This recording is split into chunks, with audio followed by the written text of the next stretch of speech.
Welcome. My name is Keith Cron. I'm Director of the Transitions Office.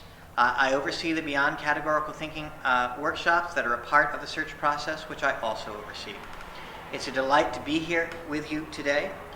Before I became the Director of the Transitions Office, I worked for the UUA for 14 and a half years as the Director of the Office of Bisexual, Gay, Lesbian, and Transgender Concerns, where in that position I oversaw the Beyond Categorical Thinking workshop.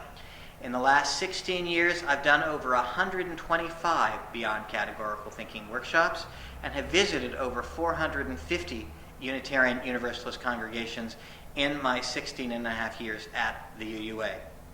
So we have a lot of experience in doing this workshop, and I really enjoy being with congregations as they go through with this part of the process. I want to start by getting to know a little bit about you and for you to see a little bit about who's here and who isn't. And I would like to take a minute and ask for a show of hands to see who's in the room. And I'd like to ask the members of the search committee to right now hold up your hand. And let me take a moment to say thank you for all the work that you are doing and will do as part of the search process. Let me ask now for the members of the Board of Trustees to hold up their hands and have you see who the leaders of your congregation are this year during this transition time. Now I'd like to see, let's see who's a part of religious education as part of your congregation's work and who are attending to the next generation of Unitarian Universalists. Would you hold up your hand? Thank you. Now I'd like to see the people who are serving in some other capacity, whether it's on another committee or doing some sort of volunteer work within the congregation. Would you hold up your hand? Thank you. Now I'd like to see the people in the congregation who are actually taking a year off and just being good, solid, receiving church members this year. You all are important too, and it's important to remember that everyone needs a year off from volunteering in the church and just have church be a place that feeds you. Now I'd be interested in seeing about how long you've been a member of this church. If you've been a member of this congregation for more than 20 years, would you hold up your hand? If you've been a member of this congregation for more than 10 years, would you hold up your hand?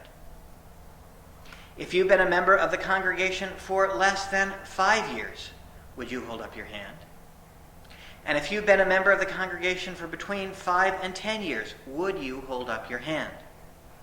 As you can see, there's a wide range of experience, both in terms of time and involvement, that the people in this room have in the work of this congregation. And it's all important because everyone will have their own unique viewpoint.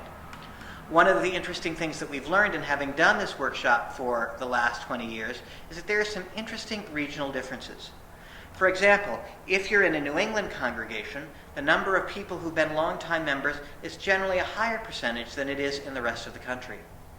If you're a member of a congregation on the western coast of North America, particularly in the northwestern part of the United States or in British Columbia, then one of the things we know is the number of people who have been a part of the congregation for less than 5 years is statistically higher than it is in other parts of the country. There is a lot of turnover and a lot of transition in the west coast of the continent because there's a lot of transition in general on the west coast. Whereas in New England, there has been a lot more longevity, particularly in New England congregations. That's just one of the interesting variations that we've seen. We'll now move on to the next part of the workshop. Thank you.